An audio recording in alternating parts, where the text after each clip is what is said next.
Before oil reshaped skylines and gas-powered nations, the Arab world stood at a crossroads of tradition and survival. Vast deserts concealed a hidden wealth beneath their sands, unseen, untapped, and unimaginable in scale. What followed was not merely the discovery of oil and gas, but the rise of a new economic force, forged through negotiation, resilience, and vision.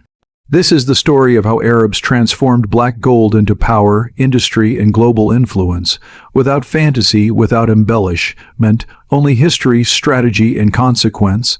At the dawn of the 20th century, the Arabian Peninsula was defined by trade routes, pearl diving, and subsistence economies. Foreign powers, driven by industrial hunger, suspected that oil lay beneath the desert. Early geological surveys were uncertain, drilling attempts risky, and conditions extreme, yet concessions were signed between Arab rulers and Western companies, not from weakness, but from strategic necessity. These agreements marked the first step toward economic transformation, even though control initially rested outside Arab hands. The first major discoveries in Bahrain and Saudi Arabia confirmed what the desert had hidden for millennia. Oil did not merely flow, it erupted. This moment altered the trajectory of Arab societies. Revenues began to replace hardship, infrastructure followed discovery, and states realized the value of their natural resources. What began as foreign-led extraction slowly became a lesson in leverage, ownership, and long-term power. As oil production increased, Arab leaders recognized a critical truth. Resource ownership meant nothing without control. The early decades were marked by imbalance, where profits favored multinational corporations, yet Arab states studied contracts, renegotiated terms, and built administrative capacity. Knowledge became a weapon equal to oil itself. The formation of national oil companies signaled a turning point. Saudi Aramco, ADNOC, Kuwait Petroleum, and others emerged as instruments of sovereignty. Gradual nationalization did not come through chaos, but calculated policy. The Arab world was no longer a supplier, it was becoming a decision-maker in global energy markets. Oil wealth reshaped economies at unprecedented speed. Roads crossed deserts, ports expanded, cities rose from sand. Education systems were funded, healthcare modernized, and populations transitioned from survival to stability. Energy revenues became the backbone of state building, yet growth demanded discipline. Arab governments learned to convert finite resources into long-term assets. Sovereign wealth funds were established, reinvesting oil profits into global markets. Energy was no longer just extracted, it was multiplied through finance, industry, and strategic investment. Natural gas emerged as the silent partner to oil. Once flared and ignored, gas became essential for electricity, petrochemicals, and export. Qatar, the UAE, and others recognized gas as the future bridge between fossil dominance and energy transition. Liquefied natural gas transformed Arab states into global suppliers. Long-term contracts secured influence across continents. Gas stabilized economies against oil price shocks and positioned the Arab world as an indispensable energy guarantor in a volatile world.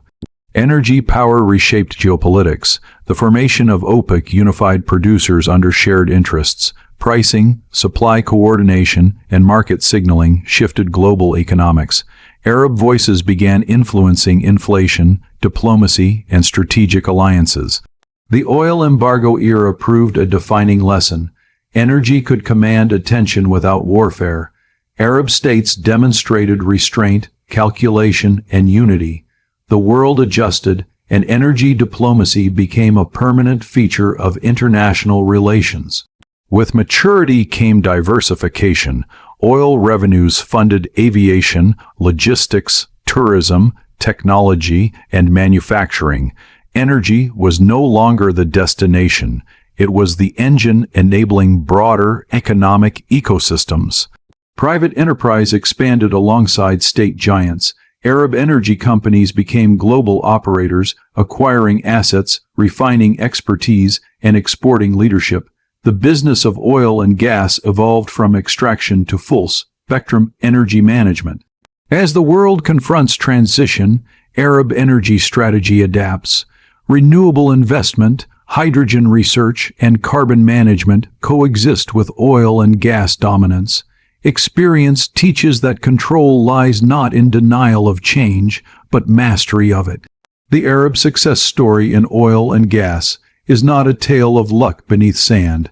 It is a narrative of learning, negotiation, and transformation. From discovery to dominance, Arabs converted natural wealth into economic sovereignty. Energy built nations, and the legacy continues not as an ending but as an evolving command of power, business, and global relevance. Innovation became the next frontier. Oil and gas extraction moved from simple drilling to advanced technology. Seismic imaging, offshore rigs, and horizontal drilling transformed deserts and coastlines into complex industrial hubs. Arab engineers, trained in global universities and local institutes, became leaders in modern energy technology. Knowledge replaced mere labor. Expertise became an exportable asset. This era also marked the rise of partnerships between Arab energy companies and international technology leaders. The Arab world was no longer dependent. It was a collaborator shaping the direction of global energy. Pipelines, refineries, and LNG facilities became symbols of both ambition and precision, proving that Arab nations could operate at the pinnacle of industrial sophistication. The energy market's volatility demanded resilience. Price fluctuations, regional conflicts, and global recessions tested Arab economies, yet decades of strategy ensured survival. Sovereign wealth funds, diversified investments, and prudent fiscal management turned volatility into opportunity, allowing nations to stabilize domestic growth while influencing global energy trends. Strategic reserves and emergency planning became part of statecraft. Arab states leveraged their energy resources not only for profit, but as instruments of policy. Energy security, once a distant concern, now defined national defense, diplomacy, and long-term planning, reinforcing the region's position in the world order. Environmental awareness emerged as a critical challenge.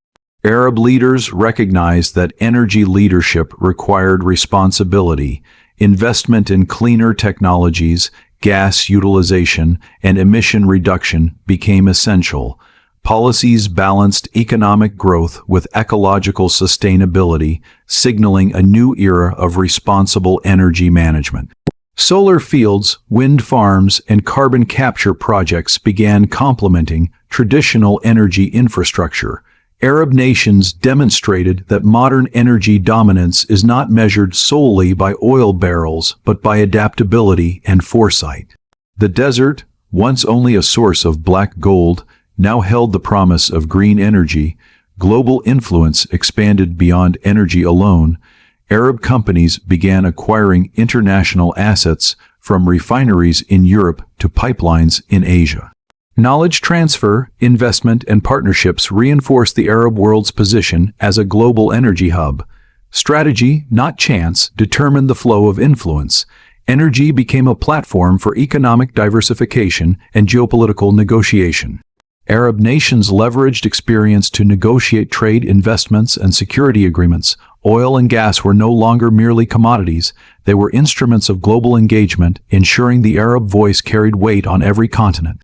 Education, research, and innovation centers multiplied across the region. Universities partnered with energy giants, training engineers, geologists, and managers. Knowledge economies emerged alongside oil and gas economies, creating a generation prepared for both energy and technological leadership.